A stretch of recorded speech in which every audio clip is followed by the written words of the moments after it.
రాజులకు రాజు ప్రభులో ప్రభు అయిన యేసుక్రీస్తు నామమున మీకు శుభములు. ఈరోజు దేవుడు మనకు అనుగ్రహించినటువంటి వాగ్దానము కీర్తనల గ్రంథము 37వ అధ్యాయము 39వ వచనము. యెహోవాయే నీతిమంతులకు రక్షణాధారము, బాధ కలుగునప్పుడు ఆయనే వారికి ఆశ్రయ దుర్గము. ప్రియులారా, ఈ వాక్య ధ్యానాన్ని మనం పరిశీలించినట్లయితే దేవుడు చెప్తున్నాడు కదా, నీతిమంతులకు ఆయనే రక్షణాధారము. నీతి మనకు ఎట్లాగా కలుగుతుందంటే యేసు రక్తాన్ని ఆశ్రయించిన వారిని ఆయన నీతిమంతులుగా తీరుస్తున్నాడు. అలాంటి నీతిమంతులకు దేవుడే రక్షణగాను ఆధారముగాను ఉంటాడంట.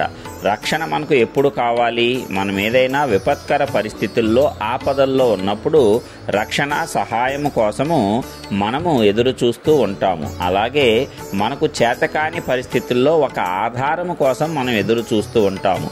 అలాంటి రక్షణ, అలాంటి ఆధారము కలుగజేసేవాడు దేవుడే. అది ఆయన యొక్క ప్రేమ ద్వారా, ఆయన కృప ద్వారా మనకు లభిస్తుంది. ఎందుకంటే ఆయన కుమారుడైనటువంటి యేసు రక్తము మనలను ప్రతి పాపము నుంచి విమోచించి మనలను నీతిమంతులుగా తీరుస్తుంది. కాబట్టి అలాంటి నీతిమంతులకు దేవుడే కాపలాగా ఉంటాడంట, ఆయన రక్షిస్తాడంట, ఆయన వారికి ఆధారముగా ఉంటాడంట. అలాంటప్పుడు ఏ ఒక్క విపత్కర పరిస్థితుల్లో కానీ, కష్టములో కానీ, శ్రమ శోధనలో కానీ వారు భయపడినటువంటి అవసరము లేదు. ఎందుకంటే దేవుడు వారికి తోడుగా ఉన్నాడు. దేవుడు వారిని రక్షించటానికి కదిలి వస్తాడు. దేవుడు వారికి ఆధారంగా నిలవబడతాడు. కాబట్టి మనుషుల సహాయం లేకపోయినా, ఏ ఒక్కరూ సహాయంకు రాకపోయినా సరే వారు చింతించరు. మరి ఆ స్థాయి మనకు రావాలి అంటే దేవుని గూర్చి పూర్తిగా మనం తెలుసుకోవలసినటువంటి అవసరం ఉంది. ఏదో క్రీస్తును అంగీకరించేశాము, మనము గుడికి వెళ్తూ వస్తూ ఉన్నాము, వాక్యాన్ని వింటున్నాము అంటే సరిపోదు. కానీ వాక్యము ద్వారా దేవుని యొక్క ప్రేమ, ఆయన యొక్క కృప, వాత్సల్యత మన పట్ల ఎంత లోతుగా ఉన్నాయో మనము అర్థం చేసుకోవాలి, మనము తెలుసుకోవాలి. అప్పుడే మనలో ధైర్యము పెరుగుతుంది, విశ్వాసం పెరుగుతుంది. అందుకే వినుట వల్ల విశ్వాసం పెరుగుతుంది, వినుట దేవుని గూర్చిన వాక్యం వల్ల అవుతుందని మనకు లేఖనం సెలవిస్తుంది. వాక్యాన్ని అనుదినము ధ్యానించటం ద్వారా మనలో అలాంటి విశ్వాసం అనేది వృద్ధి చెందుతూ ఉంటుంది. అప్పుడు ఈ లోకంలో వచ్చే ఏ పరిస్థితికైనా సరే నీవు భయపడవు. అది నీతిమంతుల యొక్క లక్షణము. ఎందుకంటే నీతిమంతులను రక్షించటానికి దేవుడే దిగి వస్తాడు అనేటువంటి విధముగా వారిలో నమ్మకము, విశ్వాసము, నిరీక్షణ దృఢముగా ఏర్పడతాయి. కాబట్టి ఏ పరిస్థితికి వారు చలించరు.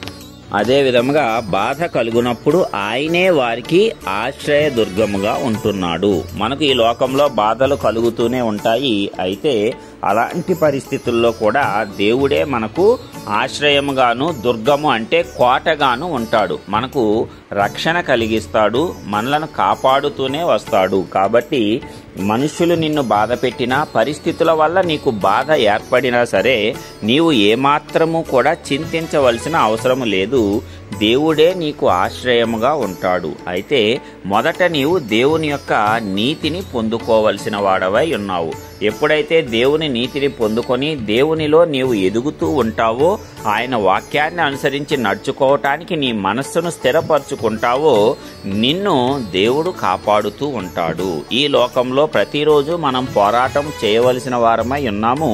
ప్రతి పోరాటంలోనూ అపవాది మీద మనకు దేవుడు విజయాన్నిచ్చి, ఒక్కొక్కసారి అపవాది యొక్క శక్తి అధికమైనప్పుడు ఆ బాధల నుంచి కూడా దేవుడు మనకు ఆశ్రయాన్ని కల్పిస్తాడు. మరి ఆ రీతిగా మనలను ఆయన కాపాడుతూనే ఉంటాడు. మనకు బలమైనటువంటి దుర్గంగా ఆయన దక్షిణ హస్త బలాన్ని మనకు అనుగ్రహించి మనను రక్షిస్తూ కాపాడుతూనే ఉంటాడు. కాబట్టి ప్రియులారా, మనమందరము కూడా ధైర్యము తెచ్చుకొని ఉండవచ్చు.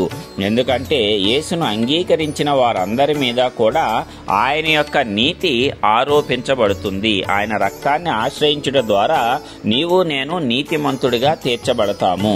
ఆ నీతిమంతుడిగా తీర్చబడిన తరువాత దేవుడు మనకు రక్షణాధారముగాను ఆశ్రయ దుర్గముగాను ఉంటూ నిరంతరము మనలను కాపాడుతూనే ఉంటాడు. ఎందుకంటే మనలను కాపాడేటువంటి దేవుడు కునుకడు, నిద్రపోడు. ఆయన సర్వశక్తిమంతుడైనటువంటి దేవుడు. మరి ఈ లోకంలో నీకు కలిగేటువంటి ఏ సంఘటనకైనా సరే నీవు బాధపడనవసరం లేదు, చింతించనవసరం లేదు, దుఃఖపడవలసిన అవసరము అసలే లేదు. దేవుని యొద్దకు వచ్చి ప్రార్థన చేసుకుని కృతజ్ఞతాస్తుతులు చెల్లిస్తే చాలు, నీ పరిస్థితులన్నీ మార్చగలిగేటువంటి సర్వశక్తిమంతుడైనటువంటి దేవుడు మనకు తోడుగా ఉన్నాడు. కాబట్టి ప్రియులారా, ఈ వాక్య భాగం ద్వారా మనమందరము ధైర్యం తెచ్చుకొని దేవుడు మనకు తోడుగాను, మనకు రక్షణాధారంగాను, ఆశ్రయదుర్గంగాను ఉన్నాడనేటువంటి సంగతిని ఎల్లప్పుడూ జ్ఞాపకం ఉంచుకొనుచు మరి ఆయన యొక్క కృపలో మనం ఎదుగుతూ ఆయన యొక్క ప్రేమను సంపూర్తిగా తెలుసుకొని ధైర్యంగా ఈ లోకంలో జీవించటానికి